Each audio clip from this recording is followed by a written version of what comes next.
Hey guys, I had a great question asked of me on my Tumblr page, Euge Sounds, EUGESOUNDS at Tumblr. I post a lot of things about saxophone. Some of my favorite players write little articles, and so check it out. But I was asked about if I had any advice for beginning students and their embouchure. First of all, just basically, if I'm teaching you your first lesson, and we talk about embouchure, put your teeth on top of the mouthpiece, get your bottom lip over your bottom teeth, seal the mouthpiece off, think around, and let the air go in. That's it in a nutshell. As we get a little bit more advanced and as people become familiar with that, the main idea, and I heard this from my teacher, actually we both had the same student. I started a young great player named Steve Lehman when he was in 6th, 7th, and 8th grade, and a couple lessons in high school.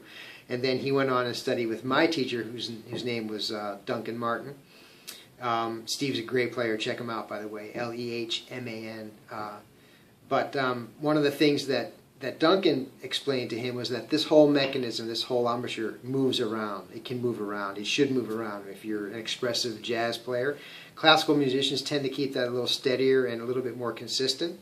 But in general, that whole thing has to move around. It helps your tone, it helps your tuning, it helps you scoop and slur and tongue.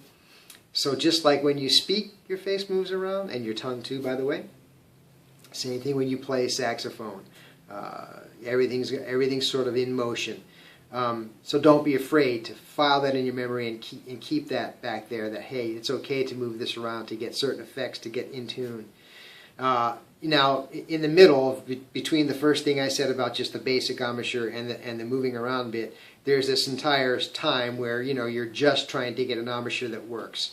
And so, teeth still on top lip sort of tucked in a little bit. Bottom lip is really folded over your bottom teeth. And it takes a little time to get used to that. You'll see when I play, my teeth, it's not all the way over. It's sort of folded on there, and I'll show you that. Hopefully we can get a shot of that in a minute. So there's there's sort of steps to it. But in general, if you're a beginner player, especially an adult, one of the things I would say after you get a regular embouchure, you have to develop the muscles there to keep things steady. Try not to bite. Think more around the mouthpiece like a drawstring purse.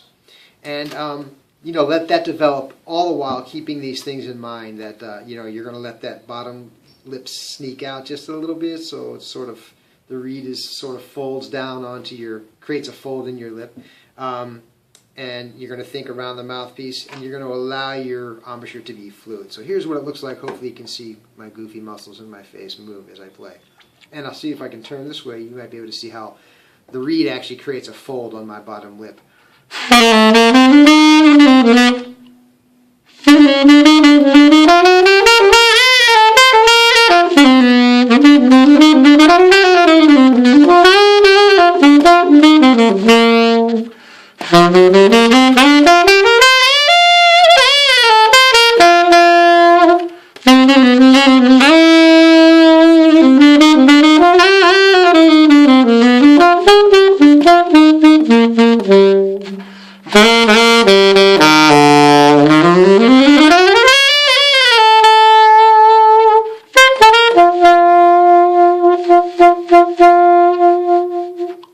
There you go. Hope that's helpful. Bye-bye.